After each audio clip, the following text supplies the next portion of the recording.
Magnet इन substances को अपनी तरफ अट्रैक्ट करते हैं। ये जो सब्सटेंस है इन्हें मैं 3 कैटेगरी में कैटेगराइज करता हूं। एक होते हैं डाईमैग्नेटिक सब्सटेंस, एक होते हैं पैरामैग्नेटिक सब्सटेंस, एक होते हैं फेरोमैग्नेटिक सब्सटेंस। क्या बोला मैंने? हाँ, कितने टाइप के मैग्नेटिक सब्सटेंस होते हैं? कौन कौन से?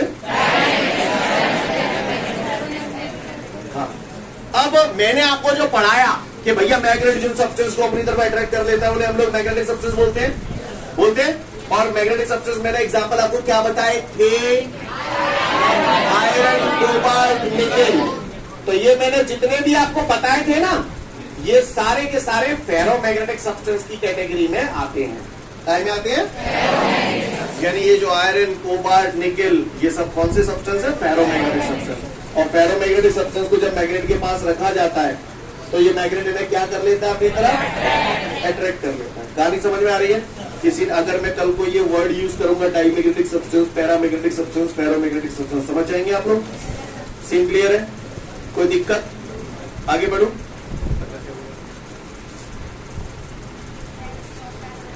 ओके। तो अगर किसी ने आपसे पूछ लिया मैग्नेटिक सब्सटेंस कितने टाइप का होता है तो आप बता सकते हो, ठीक है? गौर से देखिएगा, मैग्नेटिक सब्सटेंस में बात कर रहा हूं मैं फेरोमैग्नेटिक सब्सटेंस की। किसकी बात कर रहा हूं? फेरोमैग्नेटिक सब्सटेंस के एग्जांपल क्या है?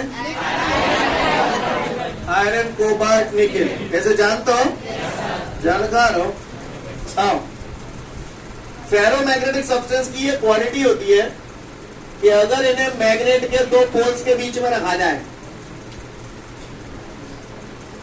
ये मैग्नेट के 2 पोल्स हैं, यहां पर अगर मैं कोई फेरोमैग्नेटिक सब्सटेंस रखता हूं, ये मैंने फेरोमैग्नेटिक सब्सटेंस रखा, या मान के चलो ऐसे रखा मैंने फेरोमैग्नेटिक सब्सटेंस, तो मुझे मालूम है ये नॉर्थ पोल है, ये साउथ पोल है, और मैंने अभी ताजा ताजा पढ़ा 1-2 दिनों में कि मैग्नेटिक लाइंस ऑफ फोर्सेस की जो डायरेक्शन होती है वो नॉर्थ टू साउथ होती है। तो जाहिर सी बात है यहां से नॉर्थ से साउथ की तरफ मैग्नेटिक लाइंस ऑफ फोर्सेस निकलेंगी। तो फेरोमैग्नेटिक सब्सटेंस की ये क्वालिटी होती है कि जो मैग्नेटिक लाइंस ऑफ फोर्सेस होती हैं वो पूरी की पूरी इस फेरोमैग्नेटिक सब्सटेंस से होकर पास होती है। कहानी समझ में आ रही है? इस तरीके से नहीं है मेरी बात समझ? सीन क्लियर है?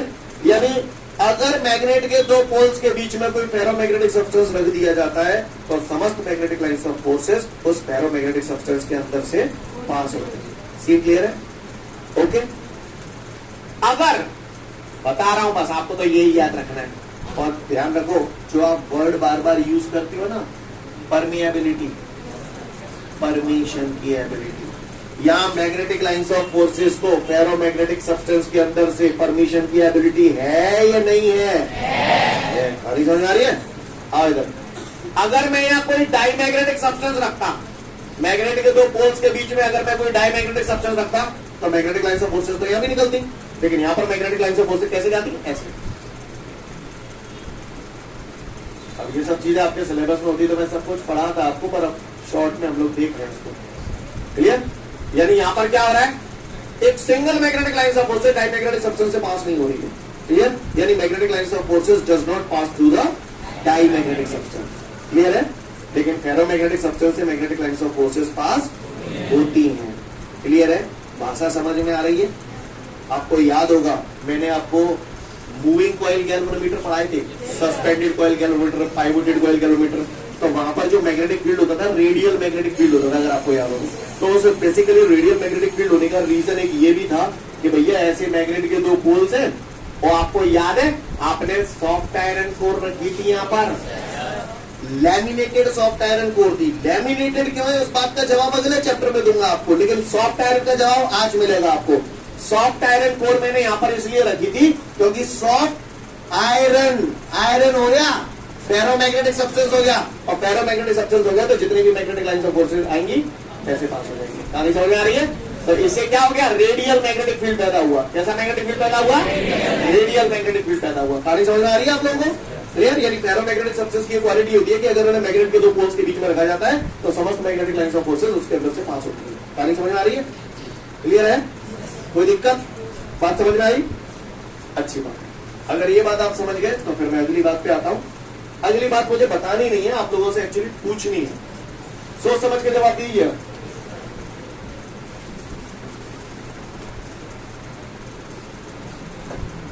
एक बात बताओ कि मैग्नेट के पास अगर कोई मैग्नेटिक सब्सटेंस रख देता हूं तो क्या होता है? अट्रैक्ट हो जाता है। सही बोल रहा हूं? अच्छा, मुझे एक बात बताओ, ये बात मैं आपको पहले भी बता चुका हूं, तो ध्यान से सुनिएगा आप सब लोग। ये मैंने यहां पर एक मैग्नेट बना दिया, ठीक है जी, मैग्नेट बना दिया, ठीक, कोई दिक्कत? मैग्नेट के पास मैंने यहां पर दो मैग्नेटिक सब्सटेंस रखे हैं। वैसे तो ये सब मैं बता चुका हूं। एक है सॉफ्ट आयरन, क्या है? और दूसरा है स्टील। कहानी समझ में आ रही है? बताया था कि नहीं बताया था? आप ही बताओ। ये सॉफ्ट आयरन है, सॉफ्ट आयरन है यानी क्या है? मैग्नेटिक सब्सटेंस है। ये मैग्नेटिक सब्सटेंस है, किसको इजीली मैग्नेटाइज किया जा सकता है? सॉफ्ट आयरन को इजीली मैग्नेटाइज क्यों किया जा सकता है? क्योंकि यहाँ पर जो क्लोज चेन बनते थे वो लेस टाइटली बाउंड थे, है ना, एज कंपेयर टू स्टील। बता चुका हूं पहले। सुन क्लियर है ना सभी को? अच्छा, सॉफ्ट आयरन इजीली मैग्नेटाइज हो जाता था, लेकिन स्टील इजीली मैग्नेटाइज नहीं होता। और यही कारण था कि टेम्परेरी मैग्नेट सॉफ्ट आयरन की बनाए जाते थे और परमानेंट मैग्नेट। सीन क्लियर है? मेरी बातें वही समझ पा रहे होंगे जो रेगुलर पढ़ रहे हैं। क्लियर? माइंडेड। अगर मैं पूछूं किसको इजीली मैग्नेटाइज किया जा सकता है और किसको इजीली मैग्नेटाइज और डीमैग्नेटाइज किया जा सकता है? सॉफ्ट आयरन की एक क्वालिटी होती है कि मैग्नेट के पास धरते हो तो इजीली ये मैग्नेटाइज हो जाएगा, जमते हटा लेंगे तो तुरंत इसका मैग्नेटिज्म खत्म नहीं हो जाएगा। यानी सॉफ्ट आयरन की ये क्वालिटी होती है कि इसे इजीली मैग्नेटाइज और इजीली डीमैग्नेटाइज किया जा सकता है। क्लियर? अब बात आती है स्टील की। स्टील यहाँ पर ये जो छोटे छोटे मॉलिक्यूलर मैग्नेट होते हैं ज्यादा टाइटली बाउंड होते हैं, तो पहली बात तो ये इजीली मैग्नेटाइज होते नहीं है, और अगर मैग्नेटाइज हो गए तो इजीली डीमैग्नेटाइज नहीं होते। इसीलिए हम लोग बोलते हैं कि परमानेंट मैग्नेट काय के बनाए जाते हैं? स्टील के बनाए जाते हैं। समझ में आई बात? क्लियर? किसी ने पूछा टेम्परेरी मैग्नेट काय के बनाए जाते हैं, क्या बोलो? परमानेंट मैग्नेट काय के बनाए जाते हैं? अच्छा, किसका मैग्नेटिज्म लंबे समय तक रहेगा? किसका स्मॉल अमाउंट ऑफ टाइम के लिए रहेगा? किसके अंदर ज्यादा मैग्नेटिज्म पैदा होगा? ज्यादा टाइम की बात नहीं कर रहा हूं मैं, ज्यादा टाइम की बात नहीं कर रहा हूं मैं, कह रहा हूं किसके अंदर ज्यादा मैग्नेटिज्म पैदा होगा? क्यों? क्योंकि हमें दुनिया भर के क्लोज चेन होंगे, जैसे ही मैग्नेट धरते हैं दुनिया भर के खुल जाएंगे तो फटाफट ज्यादा मैग्नेटाइज हो जाएगा। अब ये तो स्टील है, तो जहां मैं मैग्नेट अगर पास में धरते हो तो थोड़े बहुत ही खुलेंगे, तो इसके अंदर लेस मैग्नेटिज्म पैदा होता है। मैं टाइम की बात नहीं कर रहा हूं, ध्यान रखना। ज्यादा समय के लिए मैग्नेटिज्म किसमें पैदा होगा? लेकिन मैग्नेटिज्म की क्वांटिटी कम ज्यादा की अगर मैं बात करूं तो कम किसमें होगा? कम स्टील में कम होगा, ज्यादा किसमें होगा? अच्छा, और सुनो, यहां पर एक टर्म आएगी जो आपको अगले चैप्टर में सफर करेगी, जिसका नाम है हिस्टेरेसिस लॉस। क्या? हाँ, किसी भी ये मैग्नेटिक सब्सटेंस ही तो थे, इसे हम मैग्नेट के पास रख देंगे तो ये मैग्नेटाइज हो जाएंगे, दूर हटा देंगे इसका मैग्नेटिज्म खत्म हो जाएगा, है ना? मैग्नेटिक सब्सटेंस को मैग्नेटाइज करने और डीमैग्नेटाइज करने में जो एनर्जी का लॉस होता है उसे हम लोग बोलते हैं हिस्टेरेसिस लॉस। क्लियर? ये कौन से सब्सटेंस है? फेरोमैग्नेटिक सब्सटेंस है। फेरोमैग्नेटिक सब्सटेंस को मैग्नेटाइज करने और डीमैग्नेटाइज करने में जो एनर्जी का लॉस होता है उसे हिस्टेरेसिस लॉस कहते हैं। आपको समझ नहीं आया होगा, मैं आपको ऐसे समझाता हूं। रोटी बनती देखिए, काय पे बनते? तवे पे बनती है। अच्छा, एक बात बताओ, पहले रोटी बेल दो, है ना, फिर तवा धर दो, तवे पे रोटी डाल दी और फिर गैस चालू करते। ऐसा नहीं करते तो करते कैसा है फिर? पहले तवा धर दो, गैस चालू कर दी, तवा ने गरम हो दो। सही बोल रहा हूं ना? तवा ने गरम हो दो, बाकी बाद रोटी डाल दी। यही तो करते कि पहले रोटी डाल देते, बाकी बाद तवा गरम करते, मालूम है ना? और जब पूरी रोटियां बन जाती हैं उसके बाद वो तवा ठंडा होता है। ऐसा नहीं लग रहा साला तवा ठंडा होने में एनर्जी का लॉस हो रहा है फालतू में? बोलो। और पहले रोटी डालने से पहले भी तवे को गर्म करना पड़ रहा है, तो वहां पर भी हमारा हीट एनर्जी का लॉस हो रहा है। अगर हमारे पास ऐसा तवा होता जो फट से गर्म और फट से ठंडा हो जाए, तुरंत गर्म और तुरंत ठंडा हो जाए, तो एनर्जी का लॉस कम होगा। सही बोल रहा हूं? लेकिन हम लोग जो तवा यूज करते हैं उसमें क्या, गर्म होने में भी टाइम ले लेता है और फिर ठंडा होने में भी टाइम लेता है। सही बोल रहा हूं ना? अगर मेरे पास ऐसा तवा हो तो जो फटाक से गर्म हो फटाक से ठंडा हो जाए तो बड़ा बढ़िया होता, क्योंकि ऐसी सिचुएशन में जो हीट का लॉस होता वो कम हो जाता। लेकिन अगर टाइम ज्यादा लग रहा है, गर्म होने में भी टाइम ज्यादा लग रहा है, ठंडा होने में भी टाइम ज्यादा लग रहा है, तो हीट का लॉस ज्यादा होगा। अगर ऐसा तवा हो जो फटाफट गर्म और फटाफट ठंडा हो जाए तो हीट का loss. Ferromagnetic substance, soft iron की बात कर रहा हूं। सॉफ्ट आयरन इजीली मैग्नेटाइज हो जाता है और इजीली डीमैग्नेटाइज हो जाता है, तो यहां पर हिस्टैरिसीस लॉस कम होगा। स्टील आसानी से मैग्नेटाइज नहीं होता और मैग्नेटाइज हो गया तो आसानी से, तो इसमें हिस्टैरिसीस लॉस, तो हिस्टैरिसीस लॉस कम किस में होते हैं? क्लियर? सॉफ्ट आयरन की एक क्वालिटी होती है क्योंकि वो बहुत जल्दी मैग्नेटाइज हो जाता है, बहुत जल्दी डीमैग्नेटाइज हो जाता है, इस वजह से उसमें हिस्टैरिसीस लॉस कम होता है। कहानी समझ में आई? आपके नोट्सों में कहीं ना कहीं होगा, देखो हिस्टैरिसीस लॉस पेज नंबर 16 पे है, उसमें लिखा होगा फेरोमैग्नेटिक सब्सटेंस को मैग्नेटाइज करने और डीमैग्नेटाइज करने में जो एनर्जी का लॉस होता है that is called hysteresis loss. Page number 16 पे।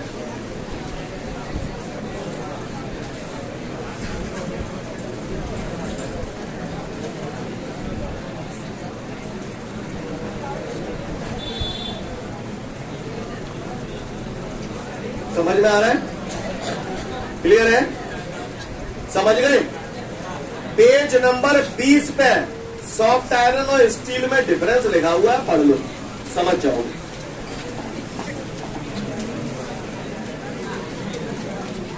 पूछूंगा, अनुमान बना दूंगा, पहले ही बोल रहा हूं, पढ़ना कंपल्सरी है।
हो गया क्या?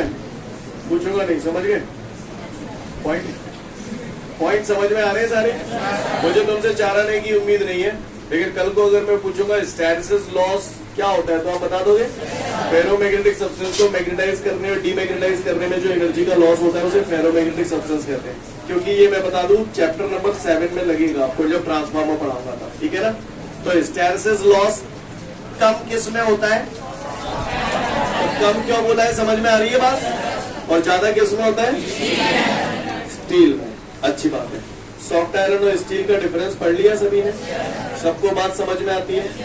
अब एक लास्ट बात जो मुझे समझानी है, जो आपको चैप्टर नंबर 6 में बहुत सफर करेगी, उसको ध्यान से सुन लीजिएगा आप लोग। मुझे एक बात बताओ, इतना मैंने आप लोगों को पढ़ा दिया, इतने दिनों तक मैं ये चैप्टर पढ़ा रहा हूँ, तो मुझे बता सकते हो किसी भी पॉइंट पर अगर मुझे मैग्नेटिक फील्ड की डायरेक्शन निकालनी होती है तो वहां पर मैं क्या अज्यूम करता हूँ? सिर्फ बता देगा। क्लियर? और नॉर्थ पोल पे जिस डायरेक्शन में फोर्स लगता है वही मैग्नेटिक फील्ड की डायरेक्शन होती है? यस और नो? नॉर्थ पोल पे जिस डायरेक्शन में फोर्स लगता है वही मैग्नेटिक फील्ड की डायरेक्शन होती है ना? क्या बोला मैंने? अच्छा, मेरे हाथ में मट्टी है और ये मट्टी मैंने ऐसे छोड़ दी, ठीक है? मेरे हाथ में ये मट्टी है और मट्टी मैंने ऐसे छोड़ दी, ठीक है? और मट्टी जालंग उड़ रही है, मट्टी जालंग उड़ रही है, तो इसका मतलब हवा जालंग बह रही है। सही बोल रहा हूं ना? मिट्टी पर, साइंस की लैंग्वेज में बोलूं, मिट्टी पर जिस डायरेक्शन में फोर्स लग रहा है, मट्टी जालंग उड़ रही है तो जालंग को ताकत लग रही होगी, तभी तो जालंग उड़ रही है। मिट्टी पे जिस डायरेक्शन में फोर्स लगता है वही एयर फ्लो की डायरेक्शन होती है। सही बोला?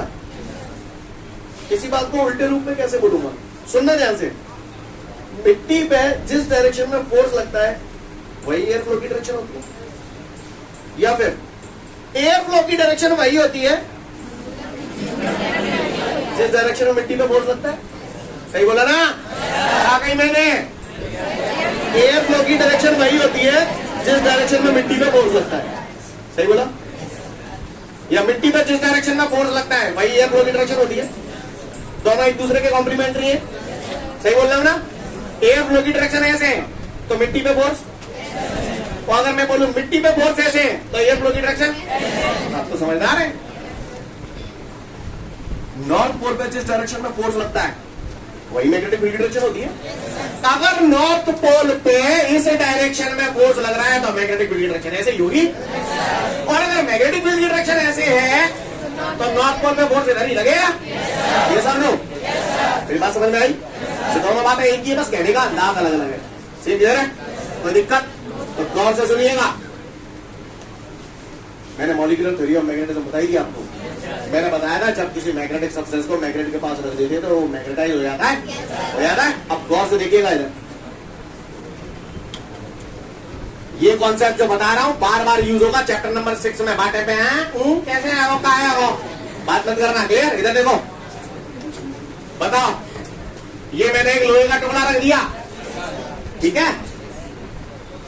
मैग्नेटिक सब्सटेंस है, मैग्नेटिक सब्सटेंस है ना, इसके अंदर छोटे छोटे मैग्नेट कैसे अरेंज होंगे?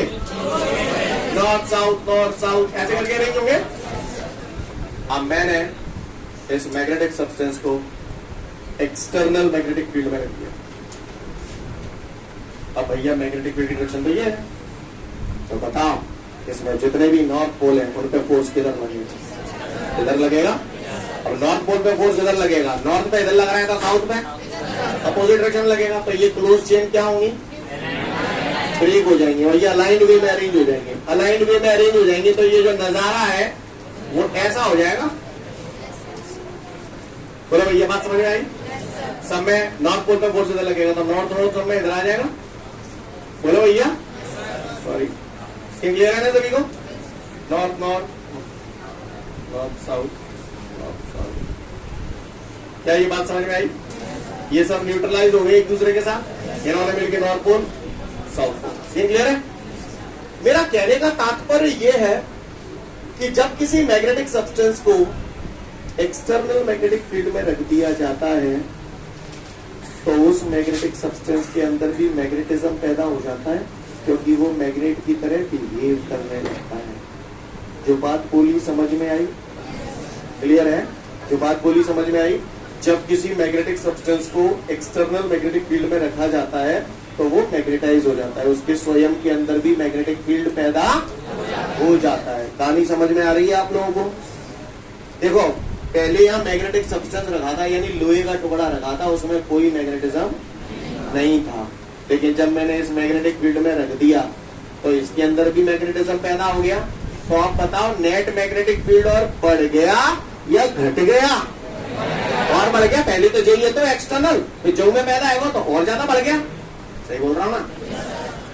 जो बात बोली समझ में आई? अगर ये बात समझ में आई तो कुछ पुरानी बातें आपको याद दिला रहा हूं, गौर से सुनिएगा सब लोग। आपको याद है कि मैंने जब आपको ये मूवी कॉइल गैल्वेनोमीटर पढ़ाए थे तो ऐसे ये पोल्स बनाए थे, समझने की कोशिश करिएगा। Magnetic lines of force north to south हो गई, बोलो। तो ये हो गई ये वाली मैग्नेटिक लाइन्स ऑफ फोर्सेस, ठीक है जी। मैग्नेटिक फील्ड की डायरेक्शन हो गई ऐसे। अब मैंने यहाँ पर मूविंग कॉइल गैल्वेनोमीटर जब पढ़ाया था तो बीच में सॉफ्ट आयरन कोर रखी थी। सॉफ्ट आयरन, आयरन बोले तो मैग्नेटिक सब्सटेंस, मैग्नेटिक सब्सटेंस तो वहां पे छोटे छोटे मैग्नेट कैसे अरेंज होंगे? क्लोज चेन में अरेंज होंगे। लेकिन जैसे इस मैग्नेटिक फील्ड में रखूंगा तो इसकी क्लोज चेन ब्रेक हो जाएंगी और इसके स्वयं के अंदर भी मैग्नेटिक फील्ड पैदा हो जाएगा। तो बीच में इंटेंसिटी और मैग्नेटिक फील्ड और ज्यादा बढ़ जाएगी या कम हो जाएगी? आपको याद होगा मूविंग कॉइल कैलोमीटर में जब हमने कॉइल पे लगने वाला टॉर्क निकाला था, फॉर्मूला आया था टाउ बराबर है ना ये भी साइन थीटा, याद है आपको? तो यहाँ पर देखो मैग्नेटिक फील्ड जितना ज्यादा होगा टॉर्क उतना ही ज्यादा लगेगा। तो सॉफ्ट आयरन कोर लेने से फायदा क्या होता है? सॉफ्ट आयरन कोर लेने से मैग्नेटिक फील्ड और ज्यादा बढ़ जाता है, जिससे कॉइल पे टॉर्क ज्यादा लगता है। कहानी समझ में आ रही है? मेरी बातें उन्हीं को समझ में आ रही होंगी, मैं फिर से बोल रहा हूँ जो लोग कंसिस्टेंटली ईमानदारी से पढ़ रहे होंगे, ठीक है ना? बाकी का डोंट वरी, इस टाइप की चीजें रिवीजन में समझ में आती है जब हम एक तरफ से पूरा पढ़ लेते हैं, फिर चीजें जुड़ती हैं आपस में एक दूसरे के साथ। कहानी समझ में आ रही है? क्लियर? ज्यादा उम्मीद नहीं है मुझे आपसे, लेकिन इतना पढ़ाने के बाद क्या ये सीख चुके हैं कि सॉफ्ट आयरन को इजीली मैग्नेटाइज और इजीली डीमैग्नेटाइज किया जा सकता है as compare to steel? Soft iron में हिस्टैरिसीस लॉस कम होता है। क्लियर? अच्छा, सॉफ्ट आयरन को किसी एक्सटर्नल मैग्नेटिक फील्ड में रख दिया जाए तो वो मैग्नेटाइज हो जाता है। अब जरूरी नहीं सॉफ्ट आयरन, कोई भी मैग्नेटिक सब्सटेंस अगर एक्सटर्नल मैग्नेटिक फील्ड में रख देंगे तो मैग्नेटिज्म और बढ़ जाएगा या घट जाएगा? बढ़ जाएगा। समझ में आ रही है बात? जो भी बातें बोली आपको पल्ले पड़ गई? ठीक है, तो इसके बाद कहानी खत्म होती है आज की। अगले टर्न पे हम लोग लिसन, जाना नहीं है अभी। आवश्यक सूचना, आपके चैप्टर नंबर 3 तक के टेस्ट हो चुके हैं। आपको बता दूं चैप्टर नंबर 4 का जो टेस्ट है वो अगले 6 दिन के बाद कभी भी हो सकता है, ठीक है? मैं आपको बता दूं सोमवार या मंगलवार की डेट में होगा, ये वाला नहीं, कल परसों नहीं, अगला, ठीक है? 7-8 दिन का समय है, इनफ समय है, तैयारी अपना चालू कर दो। एक दिन पहले बोल दूंगा कि कल टेस्ट है, समझ गए ना? इसीलिए आज बता रहा हूँ। कौन से चैप्टर का? 4 का। क्लियर? अच्छे से अपनी तैयारी मेंटेन रखें। आज के लिए कहानी खत्म करें हम लोग। अरे जावेगी की अभी तो मैंने क्या देखा, जावेगी बड़ी जल्दी है। आया खड़े हो जाओ, जो खड़े हो गए थे भी खड़े हो जाओ फटाफट। मेरी तो नजर में, मैंने तो देख लिए थे। अपने आप खड़े हो जाओ, मैं चुन चुन के खड़ा करूंगा तो बुरा लगेगा आपको।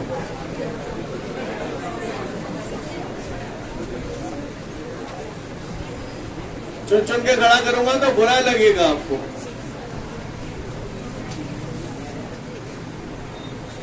ज्यादा जल्दी है।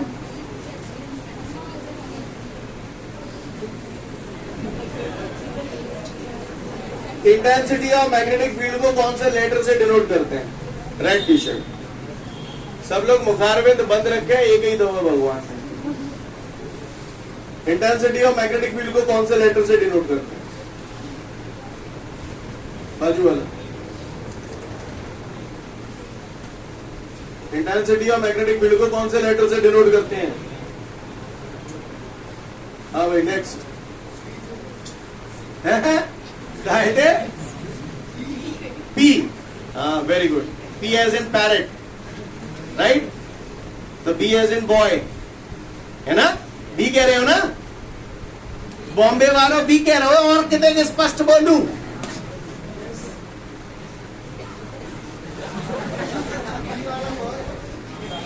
बी वाला बॉय। अच्छा, टीचर ने सर्टिफिकेट दिया था, तुमने कहा रे और बोल करो पी वाला बॉय। अच्छा, हेलो, जो आप पीछे जितने भी बैठे ना, सबन के मुंह दिखने चाहिए मुझे। ऐसे बैठो।